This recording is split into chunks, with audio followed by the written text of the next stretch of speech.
So Xi Jinping is having a change of heart. And guess who else is?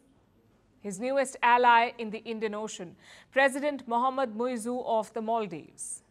Muizzu was elected late last year, and since then he's had just one mission: turn the Maldives away from India, or as he calls it, India out. That's been his plank. But his latest statement suggests a rethink, a possible outreach after all the rhetoric. Let me quote from what he said. I conveyed to Prime Minister Modi during our meeting that I did not intend to halt any ongoing projects. Instead, I expressed my desire to strengthen and expedite them. India will continue to remain the Maldives' closest ally.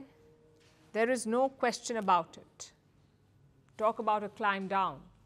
In January, Muizzu virtually called India a bully, and now he's calling India the Maldives' closest ally.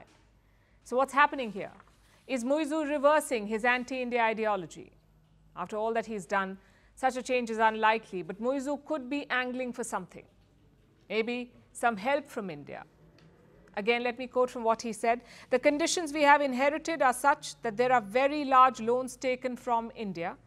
Hence, we are holding discussions to explore leniencies in the repayment structure of these loans. And there you have it. Muizzu wants India to restructure Maldivian debt. How much money is at stake here? Some $400 million. That's how much the Maldives owes India, 400 million.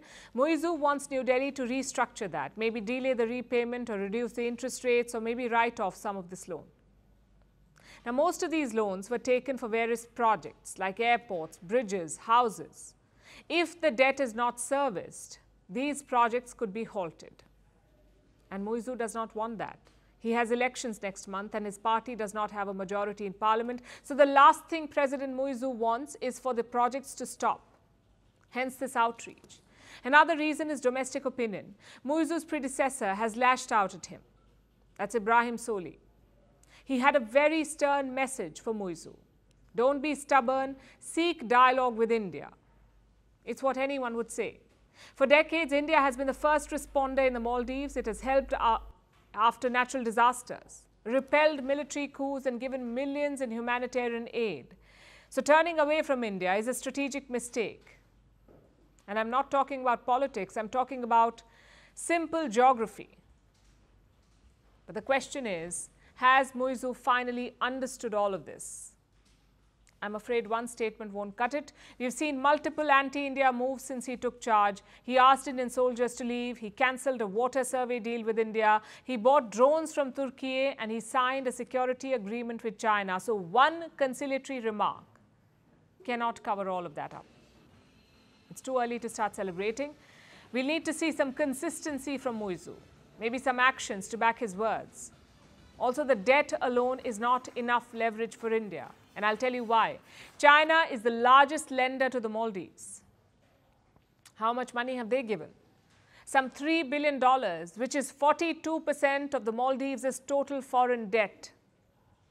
So let me recap that for you. The Maldives owes $400 million to India, but they owe $3,000 million to China. Who do you think will have more leverage? Obviously China.